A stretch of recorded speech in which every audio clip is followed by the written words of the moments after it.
সুপ্রিয় দর্শক শ্রোতা, স্বাগতম আজকের বিশ্ব চ্যানেলে। আশা করছি আপনারা সবাই ভালো আছেন এবং সুস্থ আছেন। যুদ্ধ মানে শুধু বন্দুকের গুলি নয়, যুদ্ধ মানে বুদ্ধির লড়াই। ইতিহাস বলে, যিনি শত্রুর অর্থনীতি ভাঙতে পেরেছেন তিনি শত্রুর সেনাবাহিনীকে পরাজিত করতে পেরেছেন। আজ সেই একই খেলা শুরু হয়েছে আবার, কিন্তু এবার মঞ্চে আছে এক ভয়ঙ্কর দেশ, যার নাম ইরান। একদিকে আমেরিকা ও ইসরায়েলের যৌথ পরিকল্পনা, ইরানকে থামাতে হলে তার অর্থনীতি ধ্বংস করতে হবে। অন্যদিকে ইরান, যে দেশটা সিংহের মতো, একবার কোণঠাসা হলে আরো ভয়ঙ্কর হয়ে ওঠে। তারা জানে সরাসরি হামলা সম্ভব নয়, কারণ ইরানের কাছে রয়েছে হাজার হাজার মিসাইল এবং ড্রোন, আর সেই সাথে রাশিয়া ও চীন থেকে পাওয়া অপ্রতিরোধ্য এয়ার ডিফেন্স সিস্টেম। তাই এবার যুদ্ধ হবে ভিন্নভাবে, তেলের স্রোতে, সমুদ্রের গহীনে, নিষেধাজ্ঞার ছদ্মবেশে। আজকের ভিডিওতে আমরা জানবো কিভাবে আমেরিকা ও ইসরায়েল তৈরি করছে ইরানকে ঘিরে অর্থনৈতিক ফাঁদ, আর কিভাবে ইরান পাল্টা ছুড়ছে এমন কৌশল যা পাল্টে দিতে পারে গোটা মধ্যপ্রাচ্যের ক্ষমতার মানচিত্র। ইরানের যুদ্ধ প্রস্তুতি, অস্ত্রশক্তি ও নতুন প্রতিরক্ষা কৌশলের এই রহস্যময় অধ্যায়। তাই ভিডিও শুরু থেকে শেষ পর্যন্ত আমাদের সঙ্গেই থাকবেন। ভিডিওর মূল পর্ব শুরু করার পূর্বে আপনাদের কাছে অনুরোধ থাকবে, আপনারা অবশ্যই আমাদের চ্যানেলটি সাবস্ক্রাইব করবেন এবং সেই সাথে সাথে অল বেল আইকন নোটিফিকেশনটি অন করবেন, এবং আমাদের ভিডিও অবশ্যই লাইক ও শেয়ার করে আমাদের সাথেই থাকবেন। ইরানকে বোঝা মানেই তার ইতিহাসকে বোঝা। এই দেশটা শুধু যুদ্ধ সহ্যই করেনি, যুদ্ধকে নিজের অস্ত্রে রূপান্তরিত করেছে। বিগত 4 দশকে ইরান মুখোমুখি হয়েছে পশ্চিমা নিষেধাজ্ঞা, সাইবার হামলা এবং পারমাণবিক বিজ্ঞানীদের হত্যা পর্যন্ত, কিন্তু প্রত্যেক আঘাতের পর তারা ঘুরে দাঁড়িয়েছে আরো দৃঢ়ভাবে। তেল রপ্তানি বন্ধ, ইরান তৈরি করেছে ছায়া জাহাজ বহর বা শ্যাডো ফ্লিট, যেগুলো জাহাজের নাম, পতাকা এমনকি মালিকানা পর্যন্ত বদলে তেল বিক্রি করে চলেছে। বৈদেশিক মুদ্রা বন্ধ, তারা তৈরি করেছে আন্ডারগ্রাউন্ড অর্থনৈতিক নেটওয়ার্ক, যেখানে তৃতীয় দেশের মাধ্যমে ডলার প্রবাহিত হয় তেহরানের কোষাগারে। এই দীর্ঘ লড়াই ইরানকে শিখিয়েছে, যে দেশকে যত চাপে রাখা হয় সে দেশই একদিন সবচেয়ে কঠিন প্রতিপক্ষ হয়ে ওঠে। এবার চলুন আলোচনা শুরু করা যাক ইরানের নতুন যুদ্ধ কৌশল নিয়ে। পশ্চিমা বিশ্লেষকরা একে বলছে সোয়ার্ম ট্যাকটিক্স। একটি ছোট নৌবহর, কিন্তু 1000 গুণ বেশি বিপজ্জনক। ইরানের হাতে আছে 5000-এরও বেশি ছোট স্পিডবোট, যেগুলোর গতি ঘন্টায় 90 কিলোমিটারেরও বেশি। এই ছোট বোটগুলো আকারে ক্ষুদ্র, কিন্তু তাদের আঘাত এক বিশাল দানবকে ধ্বংস করে দিতে পারে মাত্র 30 মিনিটের মধ্যেই।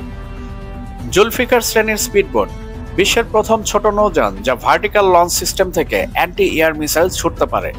অর্থাৎ এই বোট শুধু রণতরী নয়, হেলিকপ্টার ও নিম্নগতির জেটকেও আঘাত করতে সক্ষম।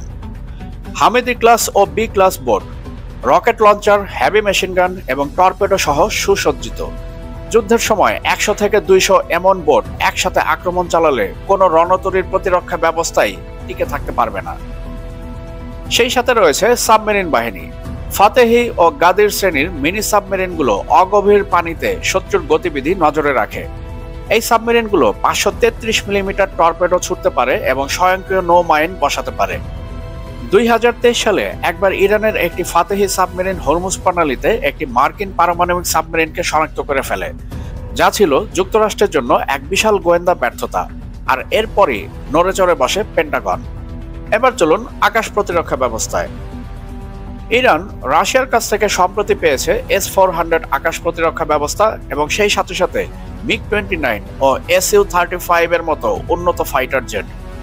তাছাড়া চীনের থেকে পেয়েছে HQ-9 এর মতো উন্নত আকাশ প্রতিরক্ষা ব্যবস্থা এবং জে-10C'র মতো ফাইটার জেট, যা ইরানের আকাশকে এখন প্রায় অপ্রবেশযোগ্য করে তুলেছে।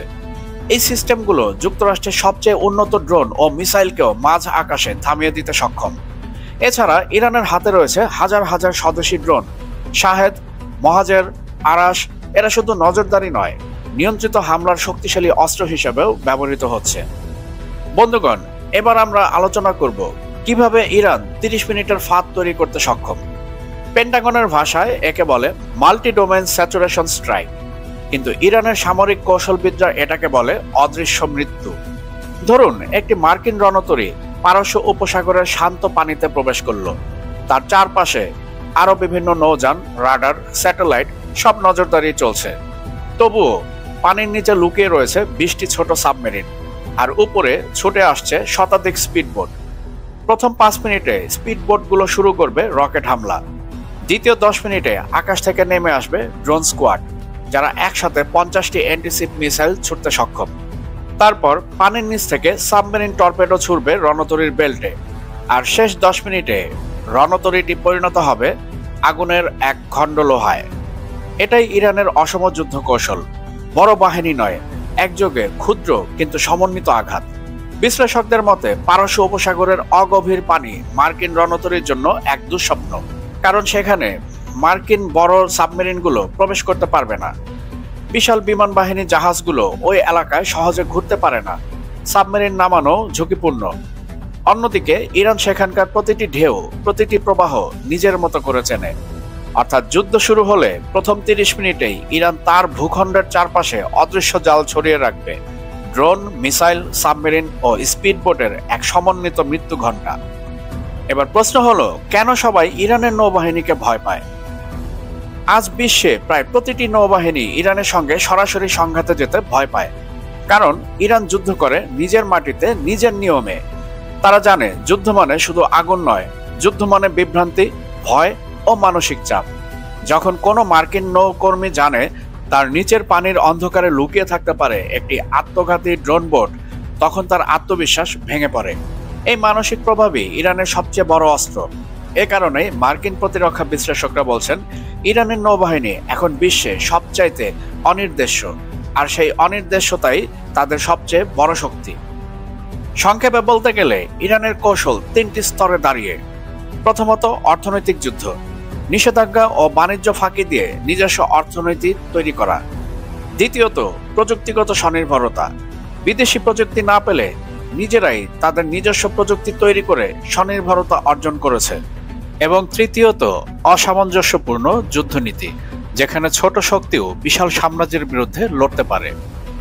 এ কারণেই ইরান আত্মবিশ্বাসের সঙ্গে বলে, আমাদের আঘাত করতে লাগবে মাত্র 30 মিনিট, কিন্তু সেই আঘাত মনে রাখবে গোটা দুনিয়া।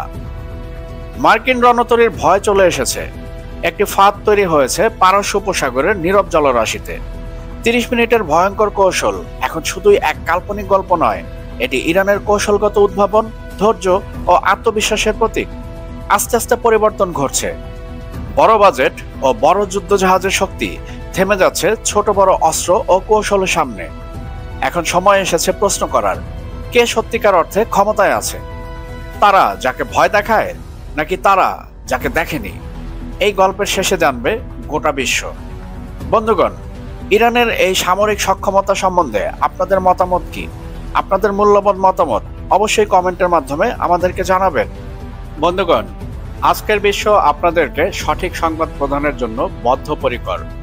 তাই আমাদের ইউটিউব চ্যানেলের পাশাপাশি আজকের বিশ্ব .প্রেস এর যাত্রা শুরু হয়েছে, যেখানে আপনারা এক পাতাতেই পেয়ে যাবেন আন্তর্জাতিক সব গুরুত্বপূর্ণ খবর এবং সেই সাথে সাথে রাষ্ট্রীয় খবরগুলো। এবং এর পাশাপাশি অনুরোধ থাকবে আমাদের ফেসবুক পেজও আপনারা অবশ্যই ফলো করবেন, যাতে করে নিত্য নৈমিত্তিক সব ধরনের আপডেট আপনারা সহসাই পেতে পারেন। ভিডিও শেষ করার পূর্বে আপনাদের কাছে অনুরোধ থাকবে আমাদের ইউটিউব চ্যানেলটি অবশ্যই সাবস্ক্রাইব করবেন এবং সেই সাথে সাথে all bell icon notification on করবেন, যাতে করে পরবর্তী যে কোনো ভিডিওর আপডেট আপনি সরাসরি পেতে পারেন। এবং সেই সাথে সাথে আমাদের ভিডিও লাইক ও শেয়ার করে আমাদের সঙ্গেই থাকবেন।